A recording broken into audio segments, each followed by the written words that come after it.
never even stood a chance.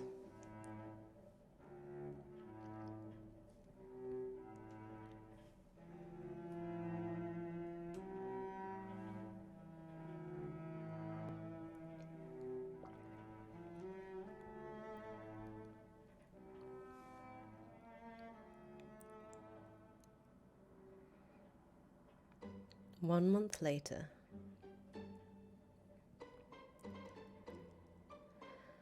After another month is swallowed into the dystopian 2020 abyss, the march towards social media supremacy continues unabated. Last week, you leapfrogged over Katy Perry. Today, you just slid past Miley Cyrus. Both accounts took 7 years to reach their marks, while yours only took 3 months to surpass them. The woman you just eclipsed, Miley, has been outspokenly critical of law enforcement through her platform. But as far as you're aware, she's never personally ended the life of an officer or given the orders to execute an entire precinct. Pathetic, really. And it's the little touches like this which make all the difference when it comes to clawing your way to the top. It's a matter of commitment, you think. You've been catching a lot of bitches slipping lately, and rankings have served them notice.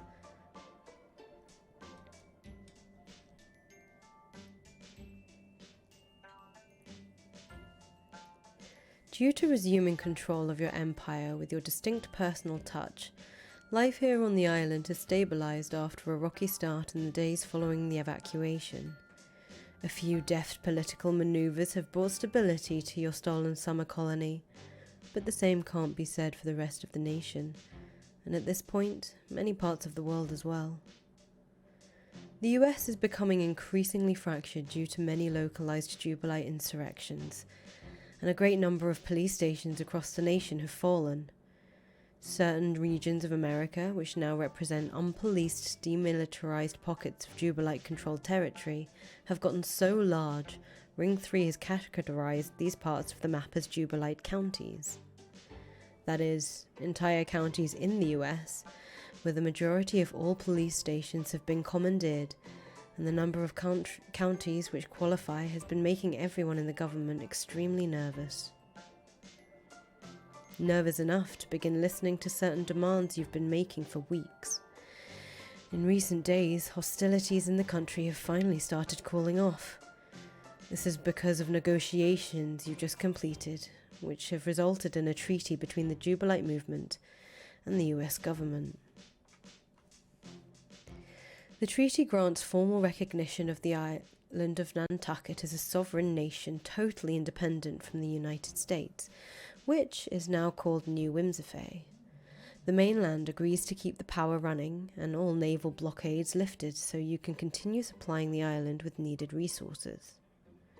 In exchange, you've agreed to a non-aggression pact with the US and have publicly called for a nationwide cessation of hostilities from your Jubilite militias. No more capturing police stations, and no more expansion of Jubilite County territory, for now. Your movement has been seeping into the fabric of global politics as well. Certain nations have started showing signs of instability, as the insurrections dominated by clowned-up faces have swelled to enormous sizes around the world. While such volatility has stalled in the US due to your treaty, it's only begun picking up in steam in other nations. You've begun to lose track of what's happening where, since there's so much to observe all at once, and you've had your hands full with domestic matters. But what hasn't gone unnoticed to you is the broader cultural phenomenon it's become in such a short period of time. Many celebrities are outwardly identifying as Jubilites now, both feeling emboldened by the political strength of the movement and enticed by the fashionable statement it's become to clown up in solidarity with the rebellious spirit of your manifesto. Most of these people you could hardly give a fuck about, but you're flattered nonetheless.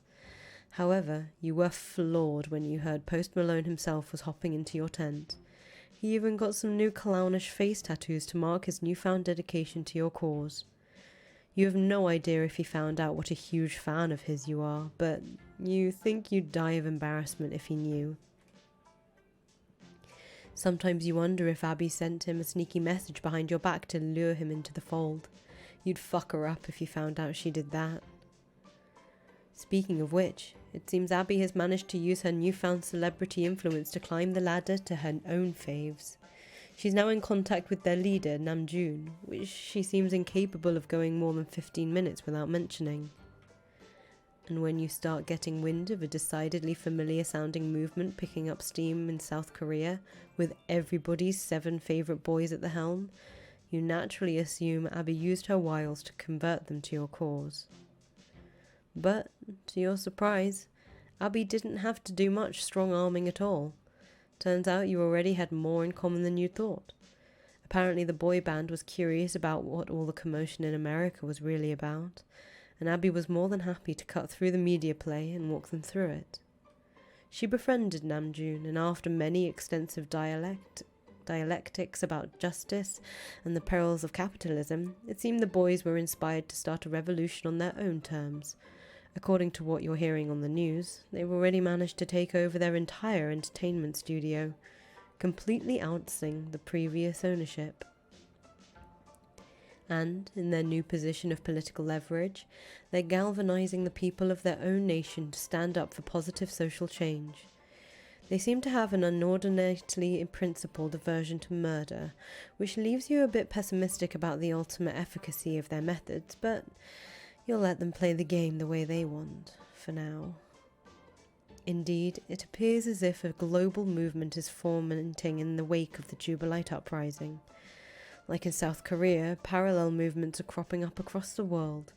Some of these insurrections are being waged explicitly in your name, while some are undoubtedly the unique product of the political condition of those particular regions. But whatever banner they fly, the people of the world are rising in a tide. Meanwhile, it's finally time for another formal debriefing.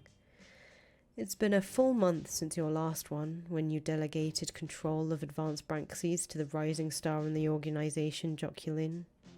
But you haven't been to a briefing since, because you didn't want to make a habit of those meetings.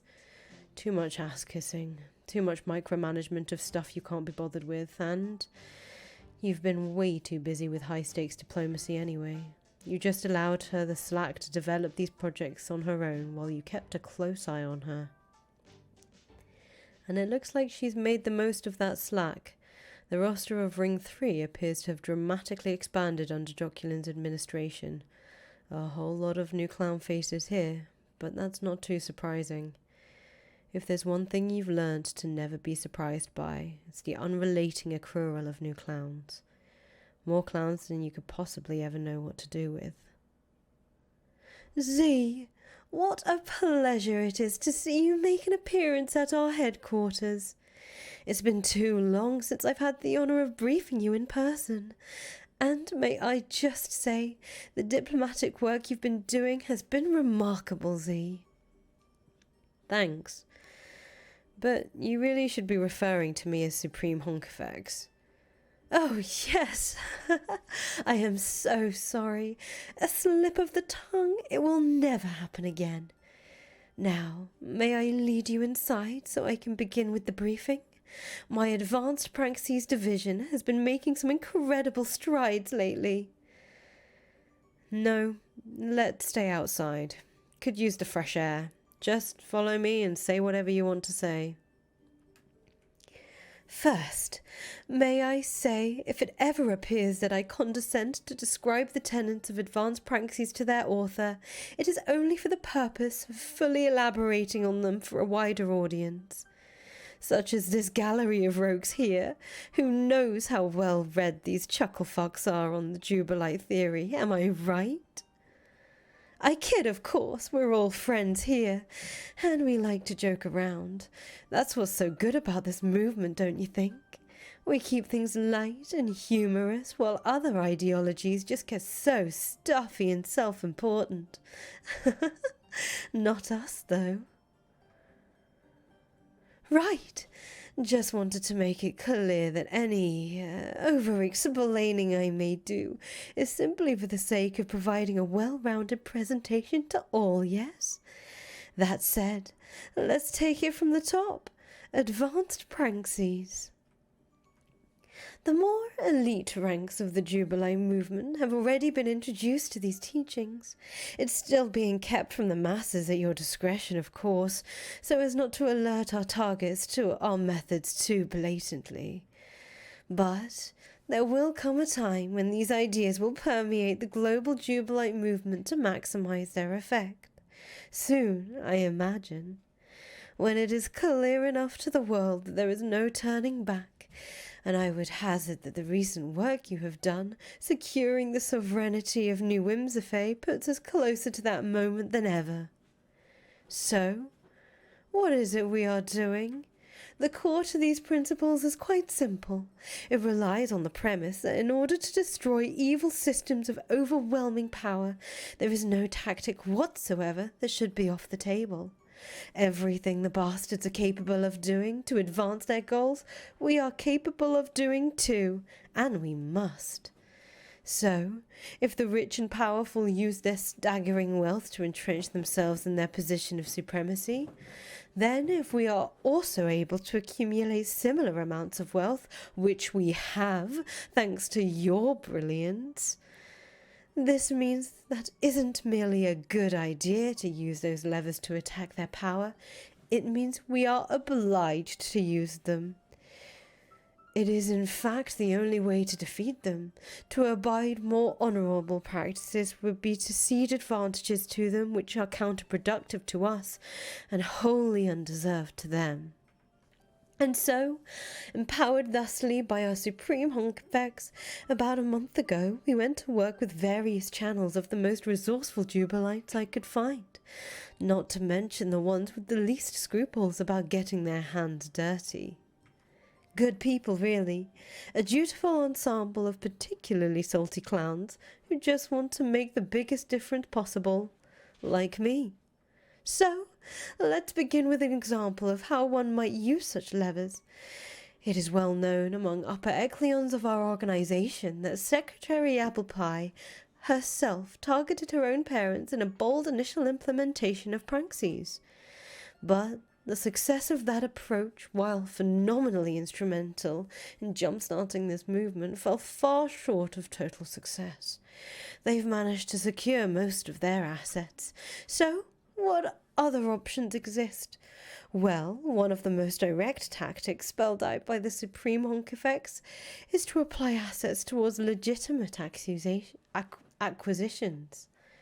A relatively small financial firm handles all their money, and once you have billions of dollars in the bank, the question becomes, can't you just outright buy certain companies, take control of them, and then begin to manipulate them to your advantage? Why not? Billionaires and corporations everywhere do this all the time, buy out competition, or purchase inconvenient companies simply to strip or destroy them, or absorb smaller companies into bigger ones, after retrofitting them to suit a new purpose. This can work, and we have had success with that approach in a few cases. The problem is that it's a bit slow, and very much involves operating within the legal boundaries of a complex system in order to inflict damage on said system. There are much faster ways, and that's when things get more fun. As our Supreme Honkifax rightly points out, why go to the expense and bother of purchasing a company when you can simply compromise many of the people who are already running it?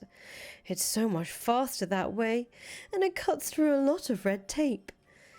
Many of the people working in these financial firms are a bunch of spineless nerds who, while used to handling the amount of money we're talking about, are not used to actually being paid that much.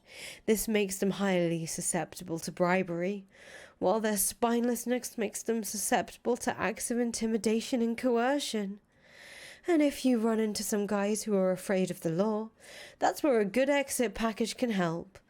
Just dangle a few million in front of a greedy coward, along with some plane tickets to somewhere in South America, some new identity papers, whatever it takes, and then you have someone who is suddenly very cooperative in helping you move a few billion in assets around. But sometimes even all that isn't quite enough to get results. Sometimes you have a couple of really tough customers who've been fleeced already, and they've already been locked everything down. Such as the secretary's parents, for instance. With hard targets like that, there are certain tactics of last resort which can help move things along, if you catch my meaning.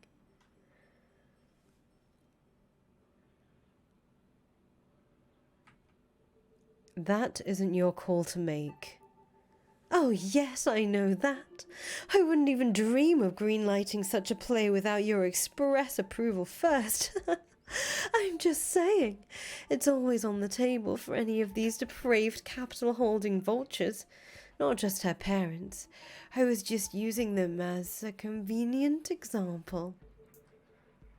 So, why don't you tell me what's actually been done, instead of explaining all my shit back to me? Absolutely. I'll waste no more of your time, Supreme Honkavex. We can all see you must attend to geopolitical concerns of a higher magnitude than my modest little accounting report. So I shall cut straight to the chase. Jesus. First, I should mention I've been dividing acquisitions over the last month into 2 columns. Hard assets and soft assets. Assets, of course, are anything of value. Cash, stocks, bonds, deeds to property, equity of any sort. Hard assets are now under direct control of the Jubilite organization, such as money in one of our bank accounts, or properties owned by one of our members and offered up to the organization. The total hard assets are now valued at well over $200 billion. Jesus. Right? Not bad for a month of advanced pranksies. Tireless round-the-clock pranksies by yours truly, mind you. But still a nice haul, if I say so myself. But it gets better. Soft assets I have defined as those not technically in our possession.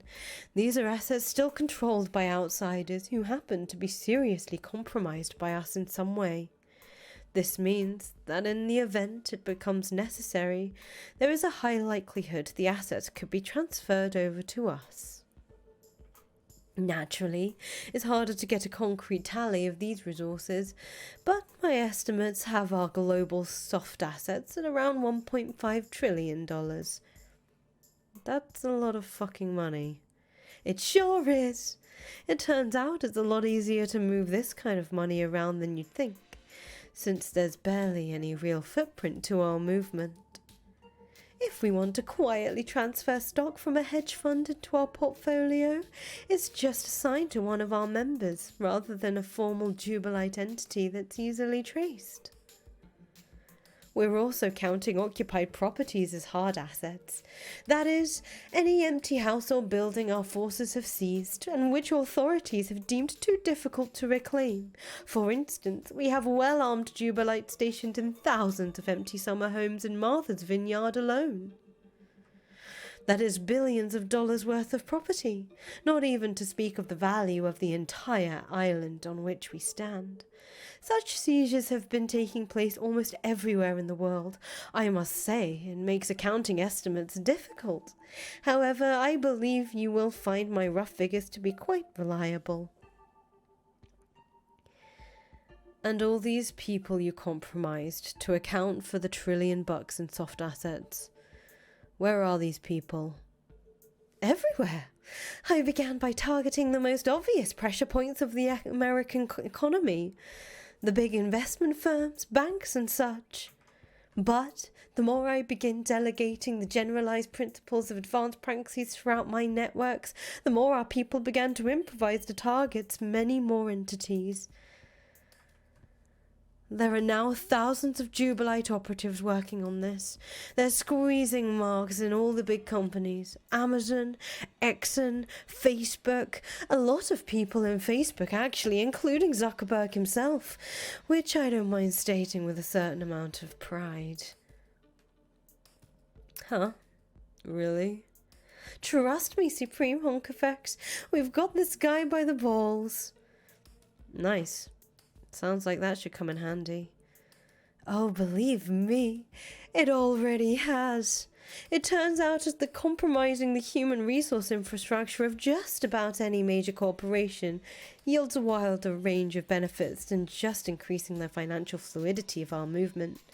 Pull the strings on a social media giant, control narratives more easily. On an energy giant, influence global geopolitics to your advantage. On an entertainment giant, well, you can change a lot of hearts and minds that way, can't you? Unless... What are you getting at here? I've been quite pleased to see Secretary Apple Pie herself taking up the cause of advanced praxis, totally unprompted and uninstructed. Also, without including me in the loop or coordinating with my networks in any way. Are you talking about Abby's K-pop shit? Yes, her excellent work with that Korean group, which is remarkably popular. Somehow, by utilizing the world-renowned status she has achieved through your visionary work, she has convinced the band members to engage in praxis and commandeer the entertainment company they are under contract with. Yeah, I know all this. This company made about $500 million in revenue last year, and yet, due to the way the secretary has gone about this, she has not compromised them in a way that will allow our organization to siphon any revenue away from that company.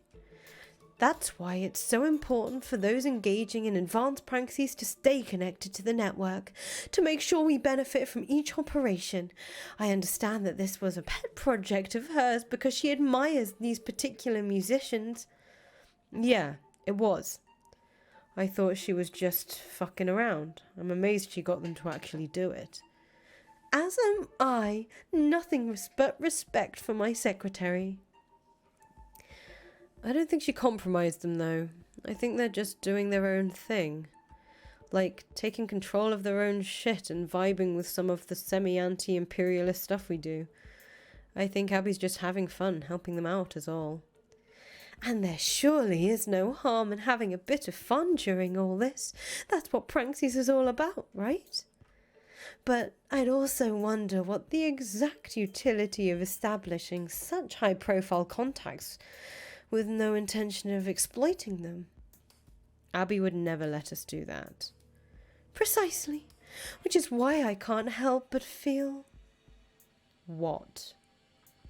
Well, considering her rank and the influence she holds and the example she could be setting, I can't help but feel that as much as I love everything she has contributed to our movement, that perhaps someone could be occupying her position who possibly contributes a little more to the movement. Tangibly, I mean, in terms of improving the bottom line, someone who helps bring a strong financial return on all of these advanced praxis efforts. You know?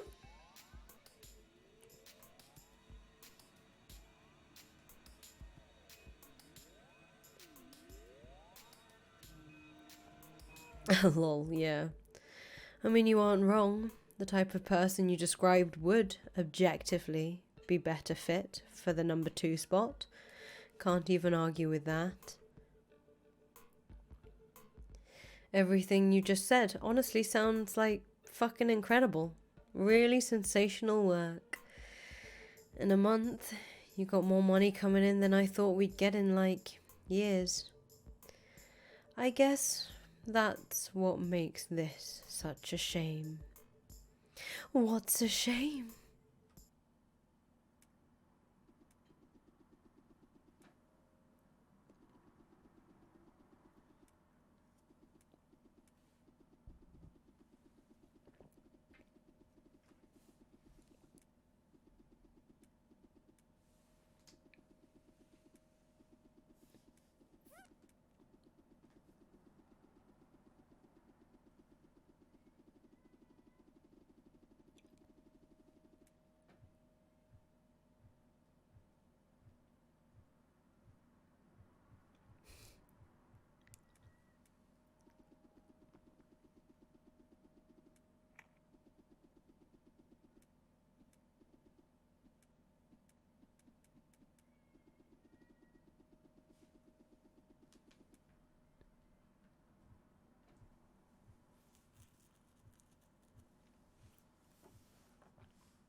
Oh, is the audio super quiet?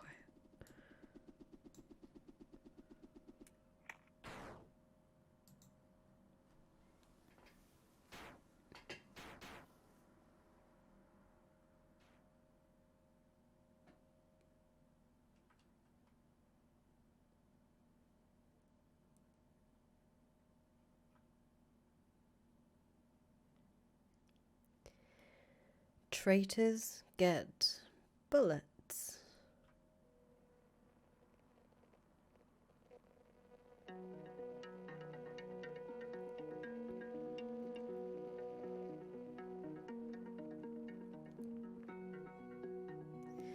So, I guess you must have heard about what happened today. Abby?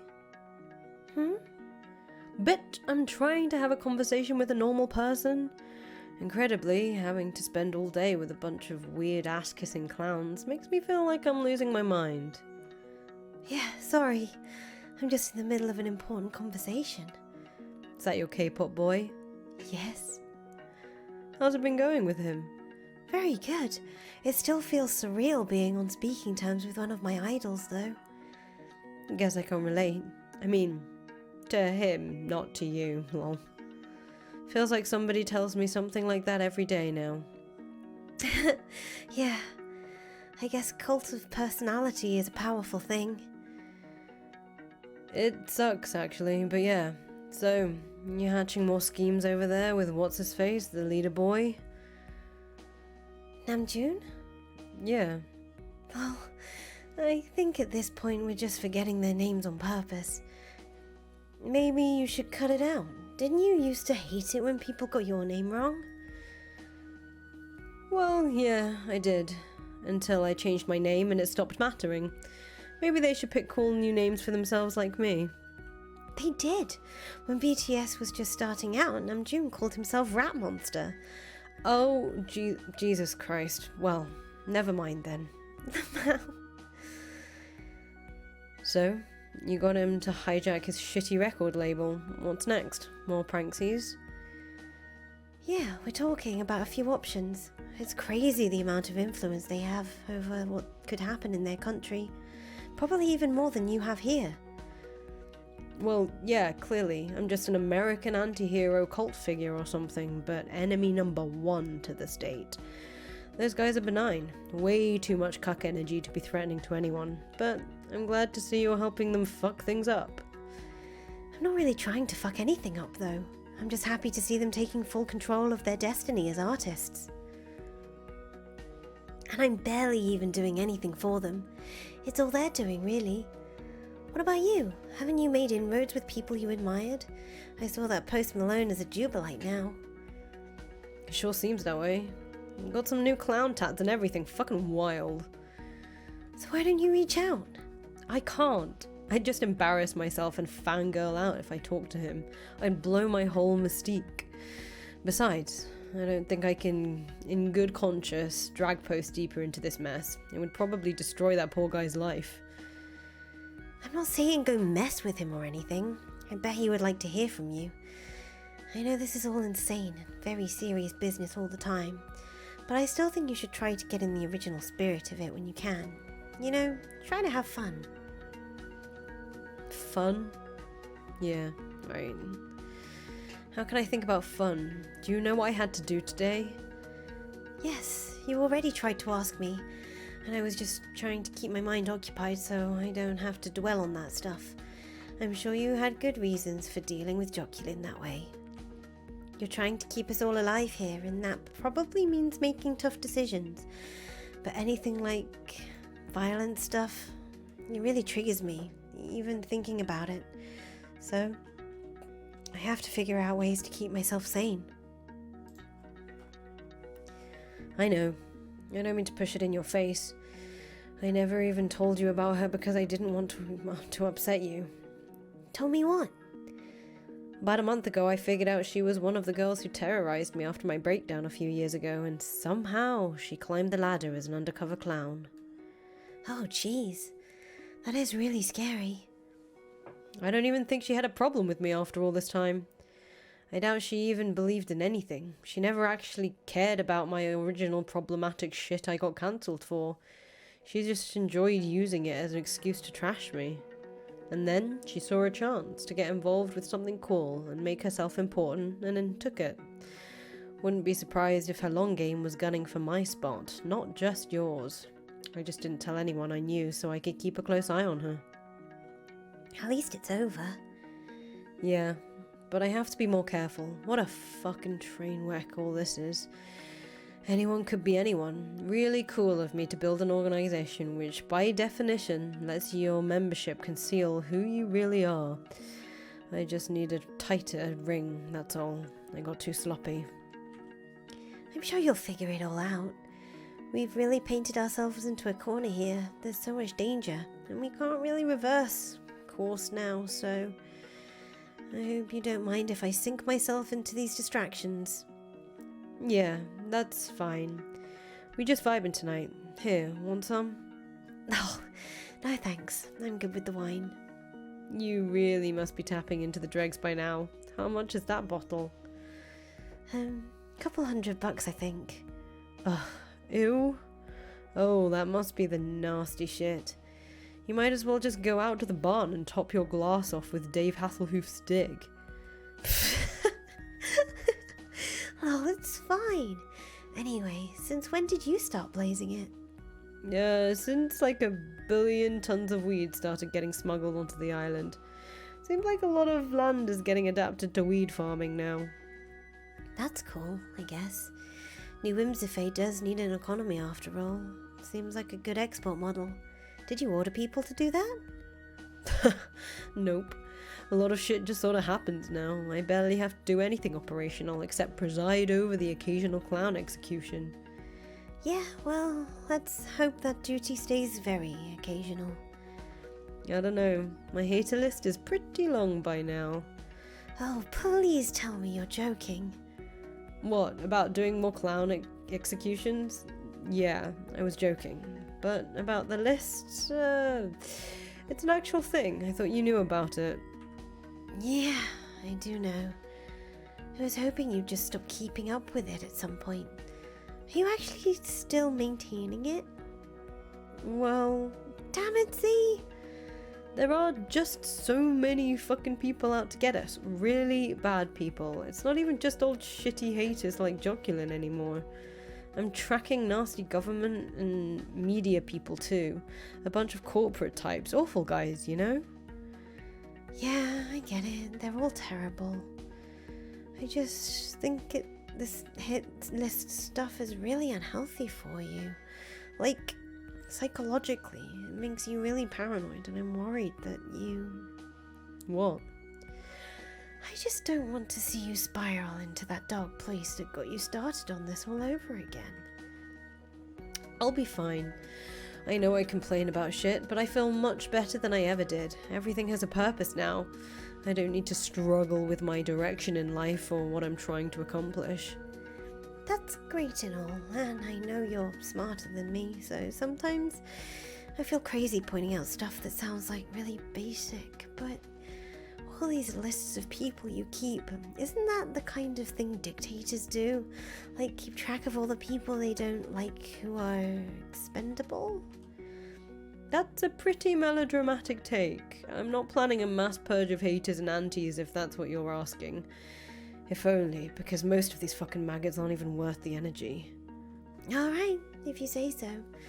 But I hope you don't mind if I keep just pulling back from all this in any way I can. I'll always be here for you, of course, but I've been considering just deactivating my social media account soon. You sure about that? No, it's just something I'm thinking about. To get a little more distance from everything and keep myself sane. People will see it as a formal resignation from your position in the chain of command, though. Someone else would need to fill the void, and you're the only person I trust. I know that. I'm really wrestling with it. I want to keep supporting you. I just haven't decided what to do yet. Alright then. I'm gonna go piss while you think about it. Give K-pop Monster my regards.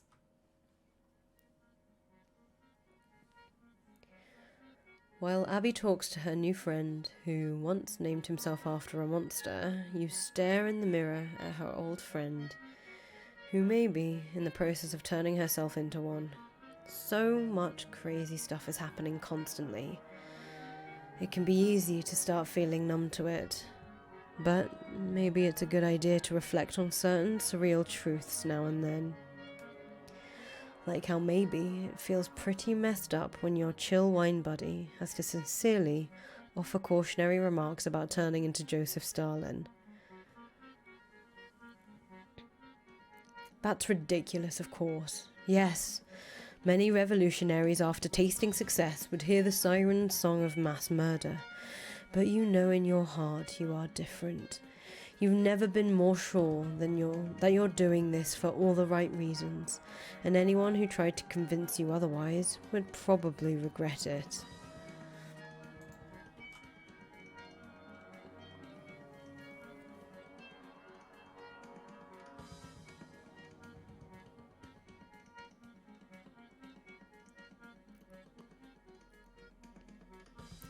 An urgent news article is blowing up on your phone. Nothing ever blows up on your phone unless it's highly relevant to your movement. The fans and key members of your organisation are always the first to push the story hard, and it always makes you nervous when it happens. Big stories rarely feel like they contain good news for you. And this one is certainly no exception. The report says Abby's parents' mansion has just exploded. Both are presumed dead, but there is no official confirmation of their deaths. But you don't need confirmation. You know they're dead. Your people did this. There is no other explanation, and if they wouldn't have done it, if they weren't sure the targets were inside at the time. You feel sick. This was Jocelyn. It had to be her. The bitch greenlit those orders behind your back before she died. When she floated the idea to you, it wasn't a hypothetical. The orders were already out. Fuck. You're afraid to go back and talk to Abby. You have no idea how you can break this to her. In fact, you probably don't even need to. She must have seen it on her phone already. What do you say? How can you explain this? You tiptoe out of the bathroom. You take impossibly tiny footsteps back to the living room. Maybe if you walk slowly enough, you'll simply never arrive. Hey. I'm sorry. I'll be okay. Part of me always sensed this day might come. It wasn't supposed to, though. It was Jocelyn. She mentioned something about it. But I had no idea she already put this in motion without telling me, and I guess I killed her before she had a chance to reverse the order. It's my fault. No, it's mine. I went along with it at the beginning and just kept going. I could have stopped at any time, but I enjoyed it as much as you did.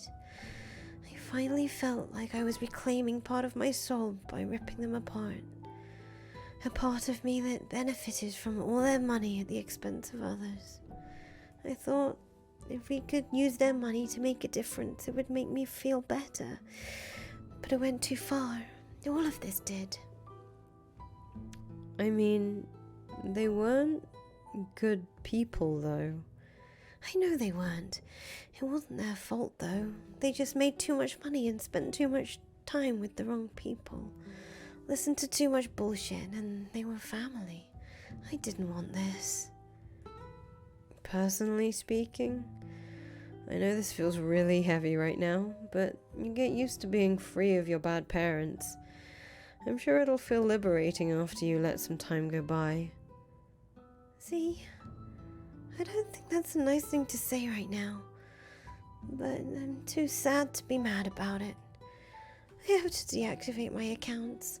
I'm sure you'll be able to find someone who isn't a backstabber to help you. I'll still follow you all the way because I love you, but there are certain things I can't do anymore.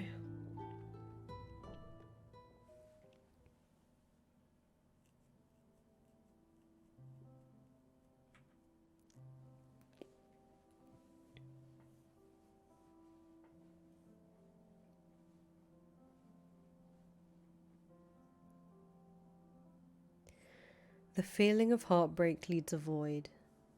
Rage fills it quickly as usual. At first, it's anger at yourself.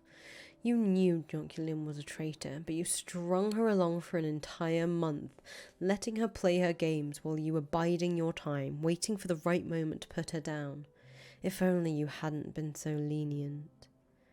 You could have pulled the trigger weeks earlier, before she had the chance to get carried away. Or you could have just shot her the day you found out about her treachery. But why should you be angry at yourself? She was the one who killed Abby's parents, and she was the one who cancelled you. Beating yourself up for your leniency is just playing into the hands of people like this. It's letting them win. No, she's the one who deserves all your anger. Everyone like her deserves your anger. And maybe even more than just that. Maybe they all deserve what Jocelyn had coming as well. But you can't start thinking that way. You remember what Abby was telling you about your hater lists, about what that could lead to. You've already hurt her so much. You can't let yourself put her through any more grief than she's already endured. You don't know how you'd be able to live with yourself if you destroyed her. You're exhausted. You tell yourself the same thing you've been telling yourself most nights when trying to get to sleep. All these problems will probably seem less insane and unsolvable in the morning. You're never right, obviously, but you tell yourself anyway, like a comforting lullaby.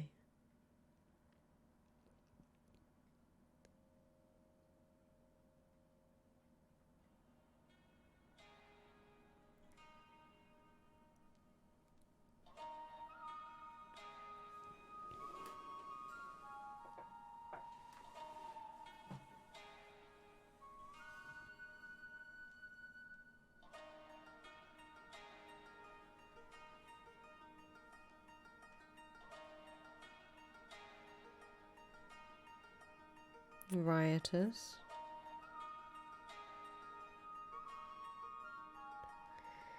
Yes.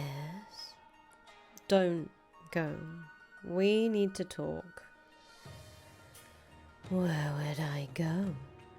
As long as you feel driven to survive, I will always be with you. I mean, don't fuck off suddenly. I need more answers. No, I need help. I'm only unavailable the moment you wake up. Your time with me is only fleeting if you waste it. I need to know if you're real, or am I just losing it? If I were a figment of your imagination, couldn't I just answer yes, I am real? Your subconscious could insist on my reality through this lie to continue tricking you. And if I were real, couldn't I simply lie about that as well to plant seeds of doubt in your head about the origin of the ideas you're sharing with the world?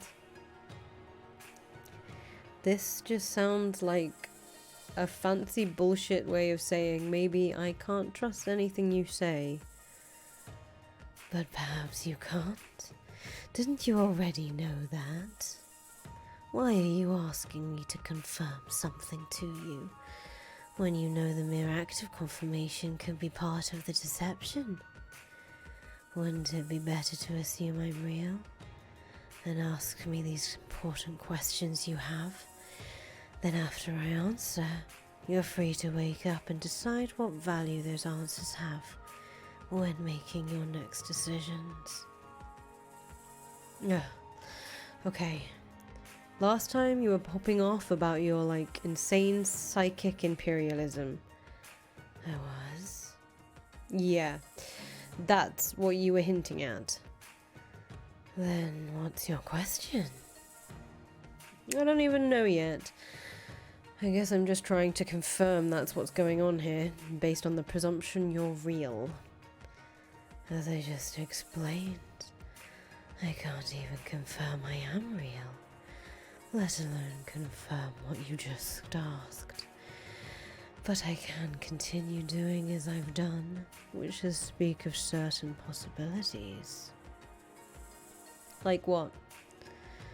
such as the possibility that I was not even the first Jubilite as your manifesto describes. Huh? You're saying you aren't? I'm saying you should consider the possibility that I'm not. Consider that I was once a member of a race of people on a far-off planet which was not called Whimsifay, and who had never heard of the Jubilites, or even had any particular affinity for clowns. Man, what the fuck? Also consider that I was visited in my dreams by a being that was self-described as the first Jubilite from a planet called Whimsifay, and she told me everything I have told you.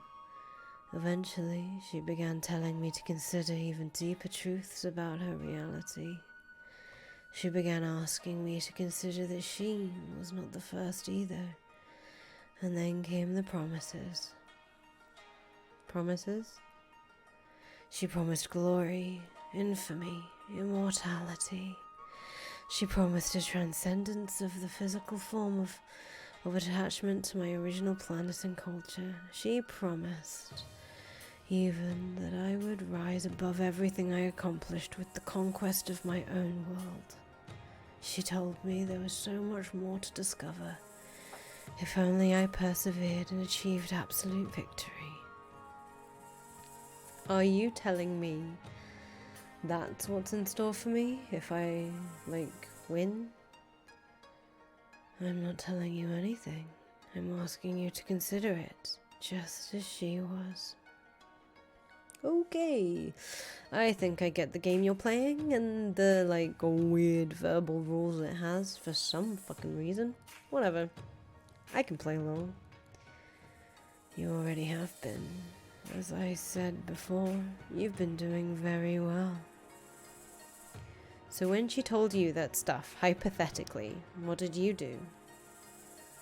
I continued doing what I was already doing, because regardless of where the ideas originated, I believed I was doing for my world what was right.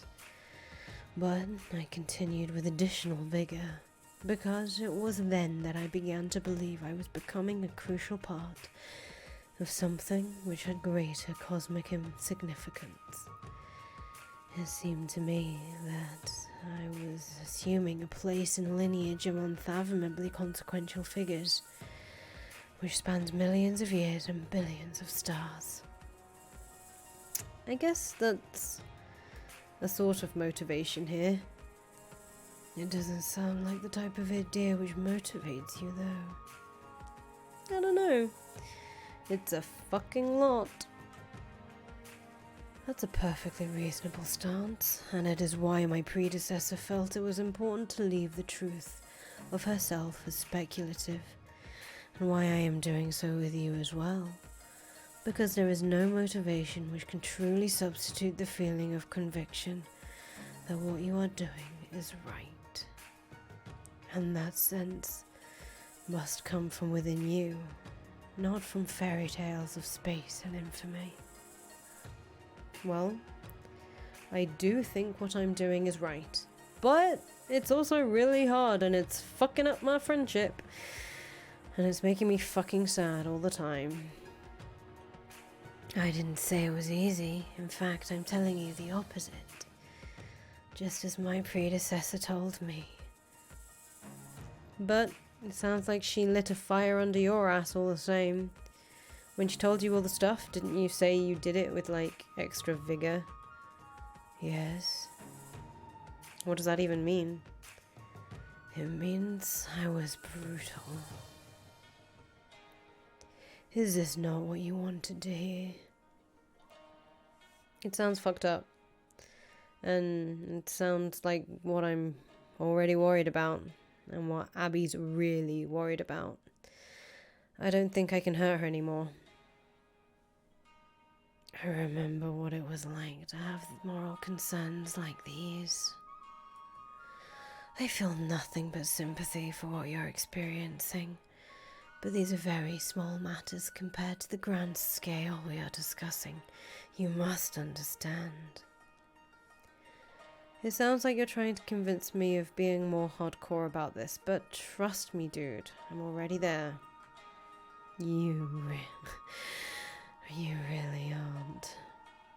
Man, I've made fucking lists, and I just shot a girl today, and she killed Abby's parents, and I'm not lecturing you, I'm actually paying you a compliment. You've come so much further than I did in a much shorter period of time. How long did it take you? It took me many years to crush all forces of opposition on my planet. The lives lost were countless. You've spent only months pursuing your mission, and yet, incredibly, you're on the precipice of total victory. I am? The fact that success is so nearly within your grasp may not be obvious to you, but it is very clear to me.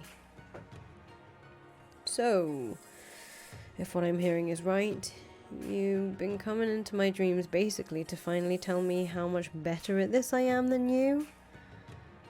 That is not inaccurate. But it is also foolish to be overconfident. And even more foolish to assume the level of brutality you've already inflicted will be remotely sufficient for completing your mission. Withdrawing now from your instincts for survival and the violence that flows from it naturally would be a great mistake. I don't know if I really... Abby thinks I should just delete these lists. She's not the supreme Honkafax. You are. I know. There were many who opposed me too. Their methods and motivations are always the same. Ridicule, jealousy, conniving greed, lust for your power. They will all try to kill you eventually, I promise. So I should, You remember why you wrote your lists originally, don't you? Yeah. Don't you remember what they did to deserve it? There is nothing else for me to say, because you already know this as well as I.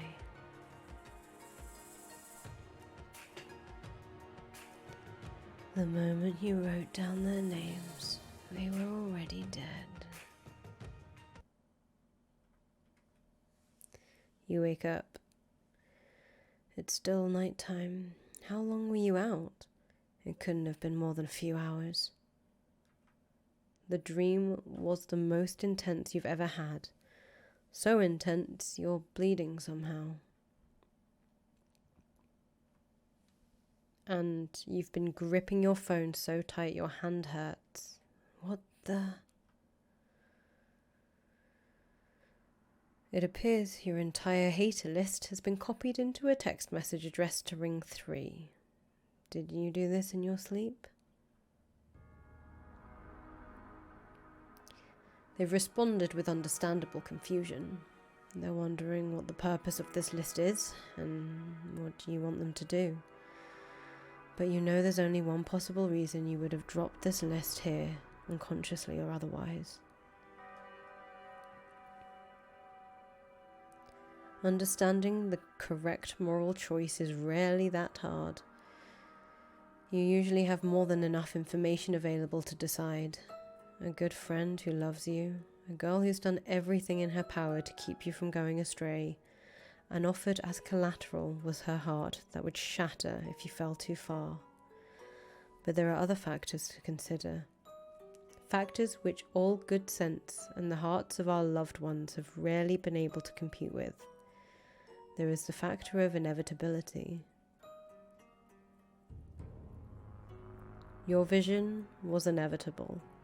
The sledgehammer it's taken to the capitalist order of this planet was inevitable. And what is perhaps also inevitable is your wrath.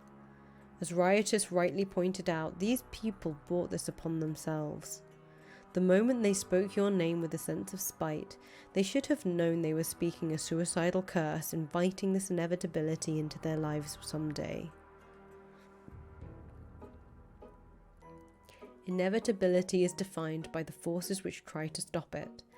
Its strength is measured by everything that gets in its way only to be crushed. The power of a nation, the heart of a friend, and even the conscience of the host, or, that is to say, the vessel meant to deliver the unstoppable.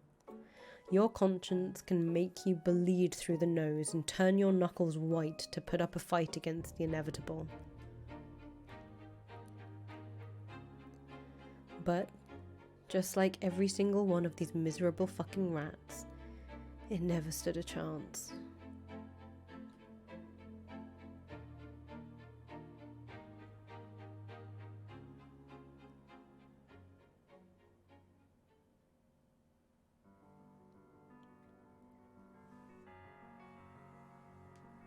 End of chapter 7.